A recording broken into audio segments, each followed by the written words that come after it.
Hi, ladies and gentlemen. Welcome to the 2017 Sedona International Film Festival. I'm Tanya Jude Moore. We are live here at the Sedona Rouge in Sedona. And I get my third interview with Ben Fama Jr. Thank you, Tanya. Thank you for having me again. So good to have you. You're one of my favorites, brother. So thank you. You too. You have another film in this illustrious film festival. I sure do. A Reason to Believe. What's it about? So it's a documentary film about the psychology and the science of belief. You know, why do we believe the things we do? Why do we believe in religion? Why do we believe in spirituality? Why do we believe in conspiracy theories and political ideology even? And so what I'm challenging is why do people actually think the way they think, and why is it in the face of facts people have a hard time changing their mind, especially right now with our political system, with alternative news and alternative facts and all this stuff. Why do people think the way they do? And I'm just trying to challenge that. I know who you are, but what was this concept? How did it come to you? Were you just done with all of the ideology that's out there and you decided that facts were what you were going to face? Tell me a little bit about the process. So, you know, when I was much younger, I started off as a very spiritual person. I had a lot of belief systems myself. I was a Roman Catholic when I was younger, and then I was very into the spiritual New Age philosophy. But I also believed a lot in conspiracy theories. I was a big proponent that 9/11 was an inside job and there was a new world order. And so really my thing was I was just trying to seek truth like most people. And a lot of people that study spirituality and religion and even conspiracy theories, they're just trying to find truth. They're just trying to ask questions. So I just kept asking questions and asking questions. And I started to realize the more I asked questions, the more I came across these other truths, these other things that kind of conflicted with my worldview. And at first I was uncomfortable with it. You know, it's really difficult, but I had to ask myself a question: did I want to know the truth? And I had to really face myself and say, do you want to know the truth, or do you want to stay comfortable in what you want to know? So I just kept pushing forward, and I started to realize the more I kept asking questions, the more I started realizing everything that I thought that I believed about reality was not true. All my spiritual beliefs, all my religious beliefs, they weren't not true. So what happened was that as I started to ask these questions, and I started to come into a new realization, I started to think, well, if I could just show people, you know, the facts. I was like, hey, look, there's this over here. Maybe what you think isn't true. What I found that was amazing is that people really don't want to hear it. They don't like the facts. It's really hard for them to take that in and to you know, believe those facts. And so that's why I decided I wanted to make a film about it. So when you're going to amass these facts, where are you getting your information? It's through science and reasoning. So I try to go for scientific study. I try to do scientific reasoning. Most of the people in my film are college professors, the scientists, people that, which is what I'm a big proponent of, is science. That's, you know, how do we understand reality? How do we know the things we know about reality? Because for thousands of years, we've been asking questions about reality. You know, we used to believe that the sun was a god, and we used to believe that the world was flat. But it wasn't until we understood the science behind how this system works that we started to figure out how does it really work, right? Like rain dances didn't really make the rains come. You get what I'm saying? So it's science and reasoning and testing and hypothesizing and finding out. So it's science and facts and reasoning. That's why I brought the people I did in for my film. So people's belief systems, I mean, they're embedded in us from generation to generation to generation. Do you, throughout making this film, do you feel like belief is such a core part of who we are as human beings that we have to have it? Yeah, I mean, if you really think about it, think about all the belief systems all around this planet of what people believe. I mean, people believe in UFOs, they believe in conspiracy theories, they believe in God, they believe in many different types of things. And so there is this reason why we do believe, which is what the premise of the film is. There's actually a psychological reason why through thousands of years we've developed these belief systems, which most people don't even really think about. And that's when I'm diving into this film, is to really figure out why.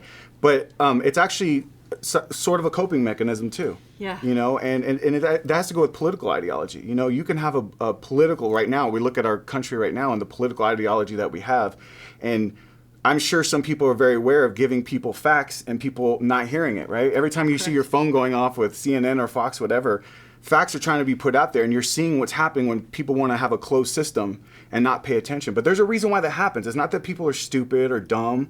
Some people are stupid and dumb, but the reality is not everyone's stupid or dumb for it. It's just they have a mindset what they think that it is. And when something conflicts with your worldview, you have a cognitive bias, and it makes it difficult. So there's a part of your mind that actually will shut that down. You know, sometimes when you're arguing with a spouse or a friend, sometimes when you think you're right about it, you're not really hearing what the person's saying. Well, that's that's a belief system. And sometimes that's what creates wars. That's what creates people crashing their planes into the World Trade Center. That creates a lot of different belief systems and causes us to think and act the way that we do. So, throughout making this film, what do you think the end lesson for you personally as the creator of this documentary? You know, I think for me is that my whole premise is that I really just want to challenge people to question why they think, because I believe in progress. I really actually believe that if you can do better, you should do better, right? I feel like we've learned so much with technology and science and everything else. We put a man on the moon, and I feel like if we really want to live better lives, we should question things, right? If you go to the doctor, you want to know that the doctor knows how to heal you and know how to take care of you, right? If you get into your car, you want to make sure your car is running the best it can, right? Science is the ability for us to live better lives and to explore the universe and who we are, whether psychologically in our own minds, knowing about mental illness, knowing about economics. You know, I really believe science is the tool for us to do it. And when we kind of blow it off, or we put ourselves in these other belief systems, sometimes it stops our progress. Look at the Dark Ages, you know. It wasn't until the Enlightenment came that science was the way that got us out of it. And now look at us. We're communicating to the entire world. We have the ability to chat and talk, and sometimes we say really dumb things to each other, but the reality is we're able to learn more than any other generation's ever learned before. Right. We have the ability to do so many things now, and we're wasting in all these fake belief systems and global warming denial and stuff. I'm like, why? We can solve so many more problems with science. And that's what I'm fighting for. And that's why I made this film, and that's why I do what I do. So why was it, I mean, and this is your third film in the film festival. Congratulations, Thank you. By the way, because that's quite an achievement. Mm-hmm. Why is it important to you that you put your film in the Sedona International Film Festival? What is it about this festival that causes your platform, this to be your platform? You know, I really do love this film festival. There's just such a great group of people that I've got to know since I've been here. They really are. You know, I've been to other film festivals, and they're okay, and I like it, but what I really like about here is their hospitality, the way they treat people here. You really feel like you're part of something here, and that's what I really like. I really love the audiences. They're engaging here. It's you have to be here to really understand it. And I do really feel like this festival represents, especially documentaries like yours. This festival's heavy with documentaries. People like documentaries here. Do you feel that this is your audience? Yeah. Really? Yeah. Is Sedona really your audience that listens, do you think? Yeah, I mean, for the International Film Festival, yes. If you're talking about my film, right? Yeah, it's funny because Sedona is known for a lot of spiritual New Age beliefs, so I think that it's something I definitely want the community here to at least be open-minded to seeing and challenging it. But for the Sedona International Film Festival itself, I mean, they bring in so many great films, even throughout the year. And at the Mary D. Fisher Theater, I watch a lot of great independent films that come through here. So yes, I do think that the audience is perfect for that. They're much more open-minded here, and they take a chance on filmmakers. But you can't just like get in either. You know, it's quality. They really want quality, and this whole festival is about quality, and that's what I really like about it. So, what are you looking forward most to in your Q&As and your screenings? Not getting beat up, I guess. You know. I think I'm really looking forward. I'm looking forward to challenging questions, but I'm looking forward to that one person that has that light bulb moment where they realize I'm not just trying to pick on religion or spirituality or politics. That I'm really trying to get people to be more enlightened and to think differently, because there's a value to it. There's a value to thinking differently and progressing, and that we can live better lives by solving problems. You know, we're problem-solving creatures. Since we've been in the jungles, you know, trying to make tools and trying to build civilizations, we've been trying to solve problems. So I think this is the most critical time for us to solve problems, looking at the world right now. And I think we don't have leaders and people out there thinking that way. We need to have better critical thinkers. We need to be taught how to, not what to think, but how to think. And so I hope I get those interesting questions for that, and that I can answer them, hopefully. And if I can't answer them, there's people out there, I promise you, that can answer them. So, you know, the overall message that you're putting out there, how far do you think this film can go? I mean, who do you want it to be in front of? Who is it that, for Ben Fama, if this person saw it, I know they would buy into it, and I know I'd make progress? I think it would be the person that really wants to answer some hard questions, but like really wants to know something. I think people are really lost right now. I think when you look at the world, there's a lot of people that are like, what systems do we believe in? Why do we think the way that we're thinking? I think this is a really in time of enlightenment again. I think we're going to start asking. I think we need to rethink everything we're doing: education, government, whatever it is we're doing, religion, spirituality, whatever.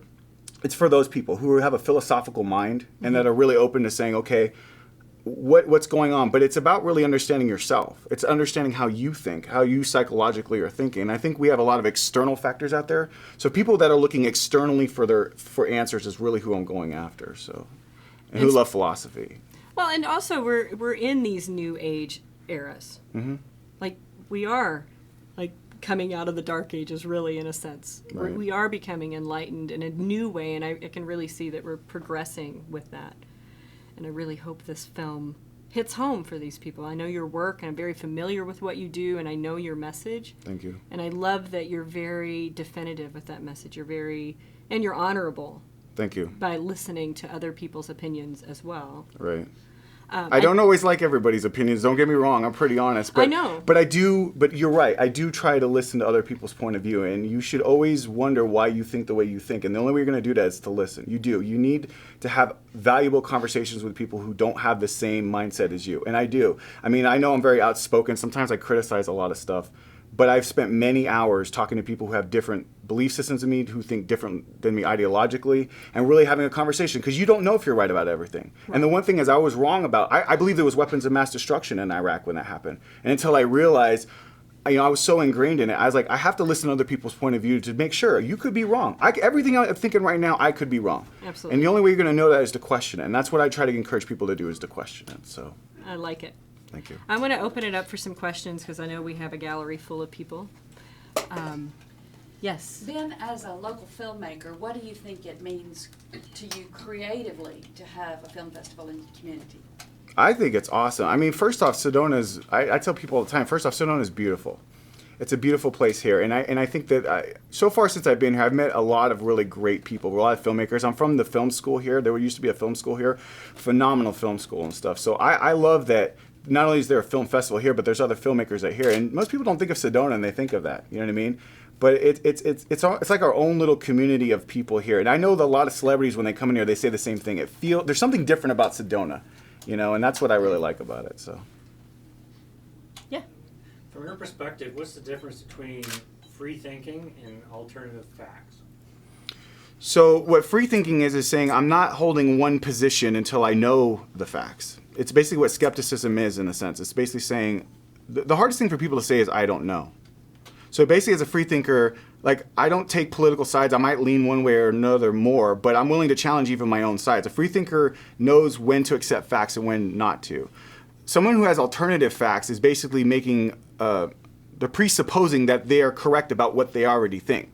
They're already laying the groundwork and saying, I'm right about this despite the facts. And that can be dangerous. And you can see that right now in our political system, that people say, this is what the facts are, and they want to ignore everybody else and then blame everybody else. A free thinker could say, I could be wrong.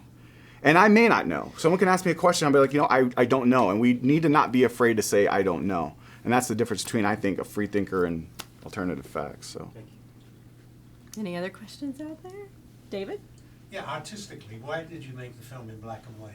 I actually make everything in black and white. So it's I just like the black and white style for me. It's what it is. When people see the film, I'm not going to give it away, but there's a reason why it's black and white for now. But I also like black and white for one other reason. I think it takes away information and forces you to look at the truth. At the truth, yeah. And the message. Yeah, because sometimes with color and all these other things, sometimes it distracts you from it. But in a weird way, it makes you see the world in black and white, right? Everyone's looking at everything black and white, so the film's in black and white for that exact reason. So. And where can they find you online? You can find me at benfamajr.com, F-A-M-A, benfamajr.com, and all my podcasts, my other short films, everything that you want to know about me is there. So. It's an honor to work with you at this festival. You're one of my favorite people. I'm so glad you're here, and I'm so proud of you for having a third film in this festival, and I can't wait to see your 4th, 5th, 6th, 7th, 10th, 100th. Thank you, and it's always a pleasure working with you, Tanya. You're amazing, and a big hand for the host, please. I think she does an amazing job. So. Thank you guys so much. Whoop, whoop.